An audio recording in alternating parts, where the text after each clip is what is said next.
Hi, this is John Wren. This is the Startup Show, and we're going to try something different with YouTube. We're going to not put it any place but here on YouTube, and we're going to see if that attracts the audience better than us posting it around. We'll post, but we're not going to do it before the live broadcast.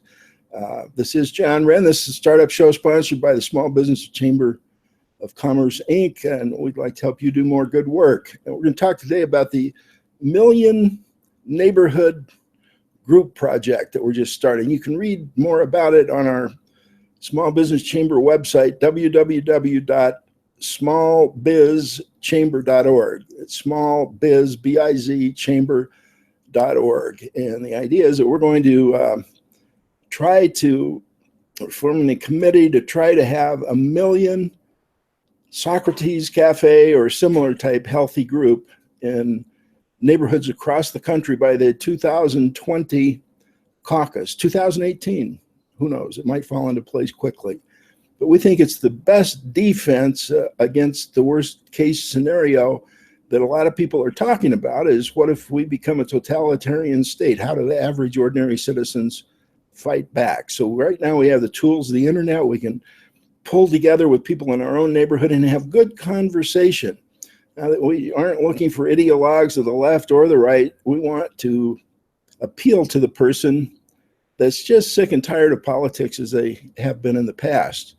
And the best education, we think, is self-education. If neighbors pull together and meet and talk on a regular basis, then good things happen. And we think a more informed electorate could make a big difference in the upcoming elections. We're not going to endorse candidates or issues or any political positions, but we're just going to try to help people reach out to their neighbors. And we hope you'll maybe think about doing that in your neighborhood. We're forming a steering committee, and it meets Thursdays at 1 o'clock. And if you'd like to know more about that, go to our website. You can see a copy of a letter I've just sent out to a few of my friends, and it explains the project. Got Bill and Glenn and a couple others involved right now. And we're shooting for making an announcement, Magna Carta Day. You know, a couple of years ago, we celebrated Magna Carta Day on June 15th. And actually, it's on the web. I'll try to post a link to it on that smallbizchamber.org site.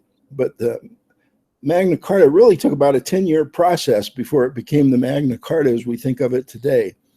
So in cooperation with one of the Optimist clubs locally, and we're hoping that will expand and maybe we get the statewide support, we're going to hold a Magna Carta Day. Be on June 11th, which is a bit preceding the official date of June 15th. But we did it during the middle of the week last time, and it really hurt our attendance. So we're going to do it on a Saturday. It'll be in Magna Carta Park here in Denver. That's Colorado Boulevard in Hampton. And we'll have barbecue, things like that. So put it on your calendar, Magna Carta Day at Magna Carta Park here in Denver, Colorado.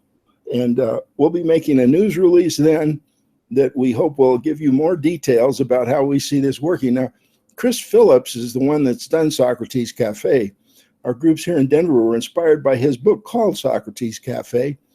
And we had our first meeting the Friday after 9/11. Not because 9/11 happened, but we already had planned the meeting and it was on the calendar.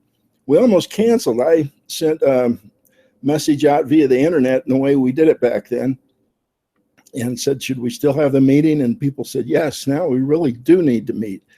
And let's say something bad happened, like if the internet was shut down. If we were gathering with neighbors in our own neighborhood, that wouldn't slow us up a bit, but we can use the internet right now to reach out to our neighbors. So, you know, just start. Do it right now. Chris Phillips, if you just Google Socrates Cafe, lots of good information comes up. You might want to just join in with a Socrates Cafe in your own neighborhood that's meeting right now. If you'll Google Socrates Cafe and your zip code, put it all on the browser bar, Socrates Cafe and your zip code, see what comes up, and go visit a Socrates Cafe. Buy Chris Phillips' book, Socrates Cafe.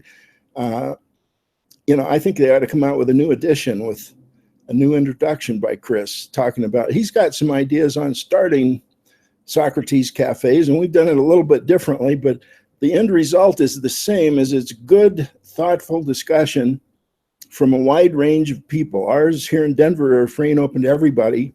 If you'd like to know more about them, and we'd love to have you come and visit and see what we're doing, you can go to our meetup.com site. It's meetup.com/Socrates Cafe Society with hyphens. Socrates Cafe Society. We're going to start trying to have an annual meeting. If we can get Chris Phillips to come and be the speaker, we will do it. Probably in January on Ben Franklin's birthday. It's January 17th. And hopefully Chris will see this and think it's a good idea. And we'll be putting that on the calendar. More information for you about that at next week's startup meeting. Now, how do you start? You just start. Now, we have a startup method we talk about with the Small Business Chamber.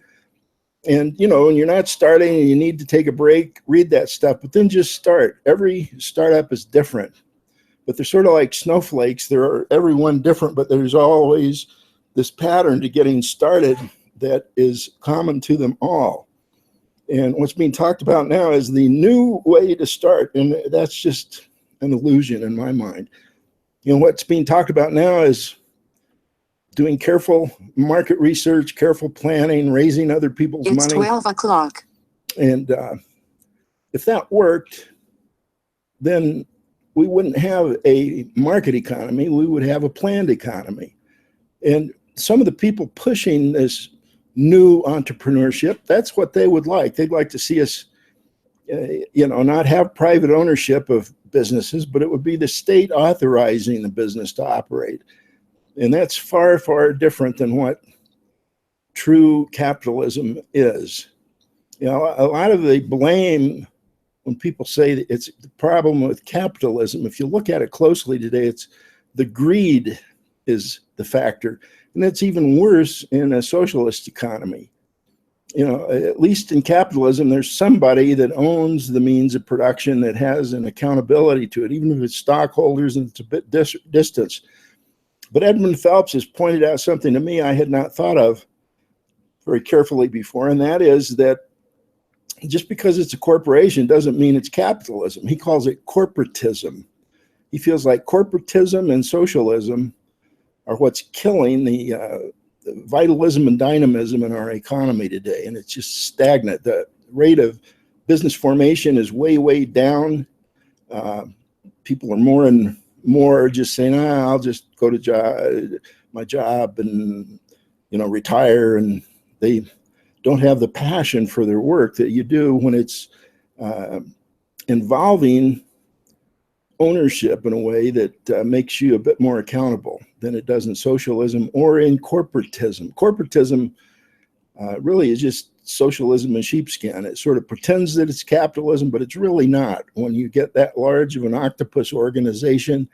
Now, I'm not saying that those should be necessarily solved through government action. Government action should be used to preserve the free market. If the market is free, that kind of octopus economy is not going to last very long because competitors are going to, but what they like to do is squash competition.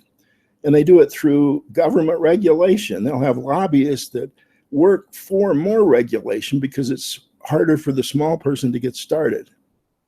So if you are in the process of starting a business, if you're thinking of starting a business, we say that's great. And now you need to use your head, though, because it's difficult. And we think the first step is recovery, getting back up on your feet. Usually people start thinking about doing something like starting a business as something, maybe you just got fired from a job, or maybe some other tragedy has happened in your life. You've had another corporation have a layoff, and you think, I just want to start my own business.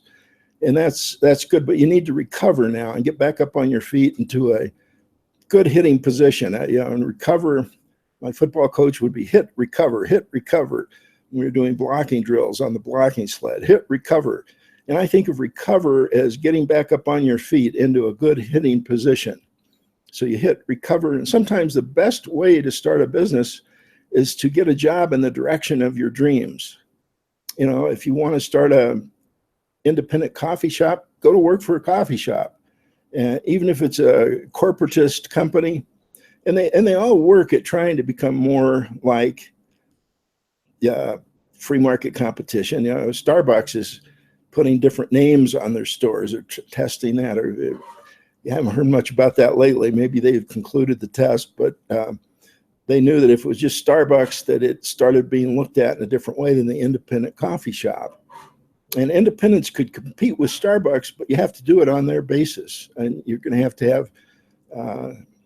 you're going to have to be open longer hours. You're going to have better service for your customers. And so in a way, you need to look at Starbucks and say, can I do a better job than this? And the best way to do that is to go to work for Starbucks, and or some other coffee shop. But sometimes the best way to start a business is to get a job in the direction of your dreams. And that way you're getting paid a little bit of money and preserve your capital as you work to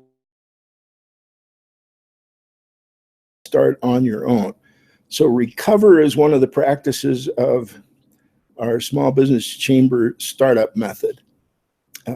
Recover. Imagine, something has to come into your mind that you get excited about. Imagine where your store could do different than the other store. And for creative business thinking, I is inspiration, that aha moment where you imagine what it's going to be. Or sometimes it's identify the problem. Idea, IDEAI, inspiration, or identify the problem. Although very few small businesses get started that way. Almost no startup. Because if you see the problem, it doesn't mean you have the solution. And until you have the solution, it's probably not time to go into business for yourself. So green light thinking, chunking up, thinking more and more and more is part of the creative process, but it's not all, because then there is the practice of critical thinking skills are vitally important. Red light thinking, narrowing it down to what you're actually going to do. And sometimes the green light is followed by the red light, and you decide and take action very quickly. But if you mix the green light thinking with the red light thinking, very often just nothing happens. So we talk about that at the Idea Cafe each week, and we're calling it now, it's 90 minutes long, but we're changing it. We used to call it the Idea Cafe Startup Workshop, and now we're calling it the Idea Cafe Startup Weekend, or we may say week. Weekend is a little bit ambitious, but we say it's for people who aren't sure what they're going to do Monday morning. And what we're doing now is helping people structure their thinking about the weekend so that you can hit the ground running on Monday. Now, that's always been our intention, but I think when we call it a workshop, people get a little different idea of what we're doing. So it's Idea Cafe Startup Weekend. We do green light thinking together. We don't do red light at all, although it's always a good brainstorming topic. How can I decide which one of these ideas to pursue? And nothing happens until something happens. And so recover, imagine, think, and learn. Learn is doing. And when you take action and you go out and start calling on prospects and looking for customers, you learn a tremendous amount. I call it pay-as-you-go market research. And the theoretical question, would you theoretically buy this if we had it, is a totally different question than would you buy this now, and trying to get people to write you a check. That's real market research. And I don't care if it's in the book that you can talk to people or not. All the books talk about this market research. Even the very best market research is very questionable, and it's just hard to do. But once you've gone through a process of recover, imagine, think, and then you start doing it, they call it pivot, but as you get feedback from customers, as you actually try to get them as a customer, you get feedback that is far different than the theoretical idea that you might go into business someday. So those are the 4 practices of our startup method. It's We think a path that you can follow as you start and grow and then flourish in your own independent business. And we believe in people learning about this through independent self-directed learning. And we've formed this Idea Cafe Startup Weekend that we think does that. So if you'd like to see what we're up to, it's free and open to everybody. WeWork here in Denver, the Union Station WeWork. It's at 2 o'clock every Friday afternoon. If you can't come this Friday, maybe come next Friday. It's on our meetup site, but no RSVP is required. But it is required if you want us to guarantee you a seat. If we're just jam-packed, you might not get in. So it's a good idea to RSVP, but most people don't. Walk-ins are welcome. That's at WeWork, Denver Union Station. It's about a 2-block walk from Union Station. Very convenient. So come on over. I'll have a red hat on. I'll be waiting there in the lobby for you on the 2nd floor. Maybe I'll see you this afternoon. Then we also have at 4:30 another session at Panera Bread. And that 4:30 session is at Panera, just a couple of blocks down from WeWork, and it is Panera Bread at 1550 Market, right on the corner of Market and 16th Street Mall. From Union Station, it's an easy trolley ride for either one of these. And then at 6 o'clock, we have a Socrates Cafe, and these are what we're going to be trying to get 1 million of these going across the country. We hope with Chris Phillips' help. We hope he thinks this is a good idea. And we haven't even talked to him about it yet, but we want to talk together. We're in the green light phase. If you'd like to be part of that, come this afternoon to one of the Idea Cafe startup weekends, 2 o'clock or 4:30. And if you want more about either one of those or the Socrates Cafe, you know, we're all over Meetup. So, and if you can't do anything else, give me a call. I'd be glad to talk to you personally. Best number is our toll-free number, 855-854-2454. That's 855-853-2554. Well, that's it for this week. We're here each Friday, and next week we're going to be taking up some thoughts. We're going to get online this week, I hope, on our Idea Cafe chat. We're doing that on Twitter. It's each morning live at 10 o'clock, but you can post anytime. You can go right there and post if you want. It's on Twitter, and just use the hashtag Idea Cafe chat. And this time next week, we're going to be deciding if we're going to continue on with that or not. So the way to vote for yes, continue on, is to take part in the conversation. And that's Idea Cafe chat. And we'll hope to see you there online this week. It's 10 o'clock live, but you can post anytime. And this is John Wren, Small Business Chamber of Commerce. I always like to end this by reminding you and myself, this life is very short. So let's go get started. Thanks for watching.